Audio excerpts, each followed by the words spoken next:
NEB class 11 को computer साइन्समा हामीसँग next topic छ युनिट 1 मा क्याश एन्ड बफर भनेर हामीले प्राइमरी मेमोरीमा RAM random access memory and ROM read only मेमोरीलाई अलरेडी कम्प्लिट गरिसकेको छौं including multiple choice question also and difference between RAM and ROM then हामीसँग फर्दर भनेको प्राइमरी मेमोरीमा हामीले बुझ्नुपर्ने क्याश मेमोरी एन्ड बफर भनेर छ सो फर्स्टमा क्याश मेमोरीलाई नै हेरौं it is an extremely fast small memory between CPU and main memory whose access time is closer to the processing speed of CPU as it stores frequently accessed data भनेको छ भनेको हाम्रो cash memory जुन छ cache memory it lies between CPU and main memory हामीले different types of RAM मा जुन SRAM and DRAM static and dynamic RAM हेरेको थियौं त्यसमा हामीले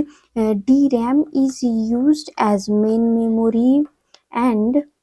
SRAM static RAM is used as cache memory भनेर पनि अलरेडी बुझिसकेको छौं सो क्याश मेमोरीको ब्लक डायग्राम हामीले बनाउनु पर्यो भने चाहिँ यसरी it lies between main memory and central processing unit अथवा प्रोसेसर हुन्छ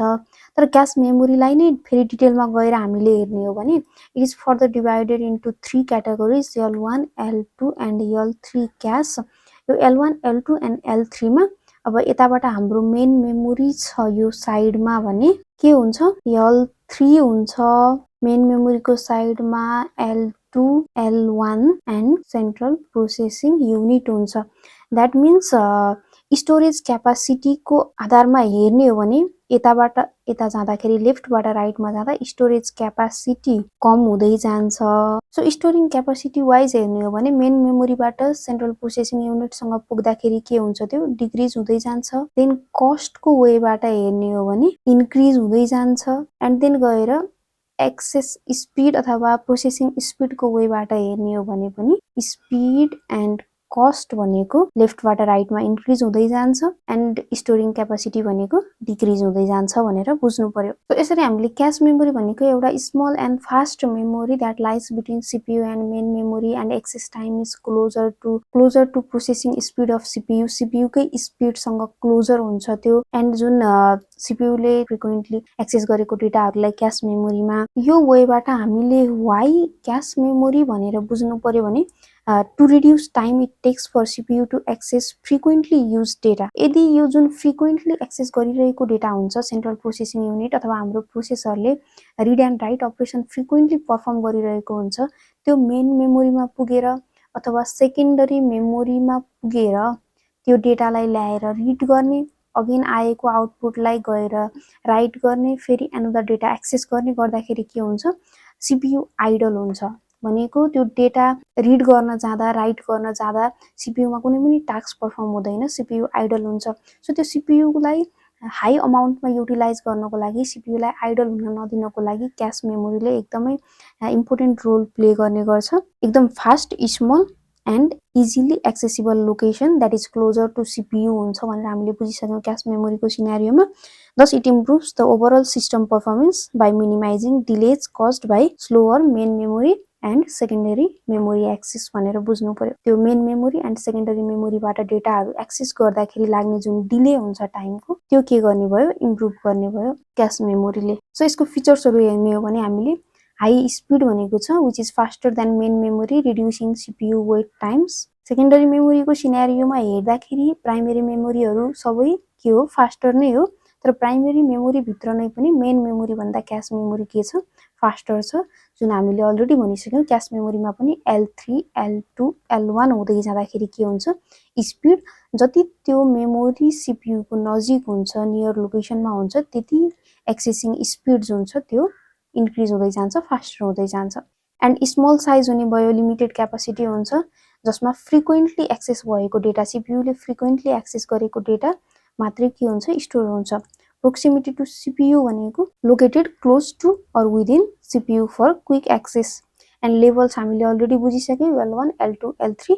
जसमा के छ यसरी जाँदाखेरि size increasing and decreasing speed भनेको छ L1 भनेको सबैभन्दा fastest smallest located inside CPU stores critical instructions L2 भनेको larger slower than L1 जुन अगाडि भनिसकेको पोइन्टहरु छ L3 L2 र L1 मा यो वेमा गएर हामीले हेर्ने हो भने इन्क्रिजको सिनेरियोमा स्पिड इन्क्रिज हुन्छ, कस्ट पनि इन्क्रिज हुन्छ। फेरि रिभर्समा हेर्ने हो भने के हुन्छ, स्टोरेज क्यापासिटी इन्क्रिज हुन्छ। त्यही कुरालाई नै यहाँ पोइन्ट वाइज डिस्क्राइब गरेको मात्रै हो। यसरी हामीले क्याश मेमोरीलाई बुझ्न सकिन्छ। देन फर्दर भनेको हामीसँग के छ, बफर भनेर छ। बफर भनेको पनि टेम्पोररी स्टोरेज एरिया हो to hold data while it is being transferred between two places. भनेको सीपीयूले टास्क परफर्म गर्यो, यहाँबाट केही रिजल्ट आउँछ। सीपीयू भनेको के हो, सीपीयू को प्रोसेसिङ स्पिड जुन छ त्यो एकदमै फास्ट छ as compare to main memory, अझै सेकेन्डरी मेमोरी। सो सीपीयूले आफै यो सेकेन्डरी मेमोरीसँग आएको डेटा स्टोर गर्न सीपीयू गयो भने त्यो दुईटाको बीचमा लिङ्क भयो डेटा स्टोर गर्नको लागि भने सीपीयू के हुन्छ, आइडल हुन्छ डेटा स्टोर गर्न जाँदासँग अथवा डेटा रिड गर्न जाँदासँग। So there is one another kind of memory called buffer, जुन के हुन्छ, सीपीयूले आएको आउटपुट बफरमा राख्छ। देन त्यो बफर मेमोरी जुन छ त्यसबाट त्यो जहाँ स्टोर हुने हो त्यहाँ गएर स्टोर हुन्छ। अथवा रिड गर्ने सिनेरियोमा पनि सेकेन्डरी मेमोरीबाट रिड गर्नु छ भने रिड गर्ने डेटा बफरको थ्रुबाट सीपीयूसँग जान्छ, सो द्याट सीपीयूको म्याक्सिमम युटिलाइजेसन हुने भयो, मिन्स सीपीयू आइडल रहने भएन। भनेपछि हामीले के बुझ्यौं, बफर भनेको टेम्पोररी स्टोरेज एरिया हो to hold data while it is being transfer between two places. त्यो पनि फास्ट एन्ड स्लो डिभाइस भनेर बुझ्नु पर्यो, फास्ट एन्ड स्लो मेमोरी भनेर बुझ्नु पर्यो। Between faster and slower devices पनि हुन सक्यो, अथवा between faster and slower processes पनि हुन सक्यो। एन्ड अर्को भनेको बफर टु टाइप्सको हुने भयो, एउटा input buffer and another output buffer. Input बफरले ह्यान्डल इन्कमिङ डेटालाई ह्यान्डल गर्छ, एन्ड आउटपुट बफरले के गर्छ, सीपीयूले प्रोड्युस गरेको जति पनि रिजल्टहरू हुन्छ त्यो आउटपुट बफरको थ्रुबाट त्यो जहाँ गएर स्टोर हुनुपर्ने हो अथवा जुन प्रोसेसलाई त्यो डेटा चाहिने हो त्यहाँसँग पुर्याउने काम गर्छ। So an input buffer temporarily holds data coming from an input devices like keyboard, mouse. Suppose कीबोर्डमा केही टाइप गर्यौं भने इच की जुन हामीले प्रेस गर्छौं सीपीयूले प्रोसेस गर्नुभन्दा अगाडि त्यो इनपुट बफरमा स्टोर भएर कहाँसँग पुग्छ, सीपीयूसँग पुग्छ। एन्ड देन आउटपुट बफरको पनि के हुने भयो सिनेरियो, कुनै डकुमेन्ट प्रिन्ट गर्नको लागि हामीले इन्स्ट्रक्सन दियौं भने के गर्छ, सीपीयूले त्यो डकुमेन्ट जुन छ आउटपुट बफर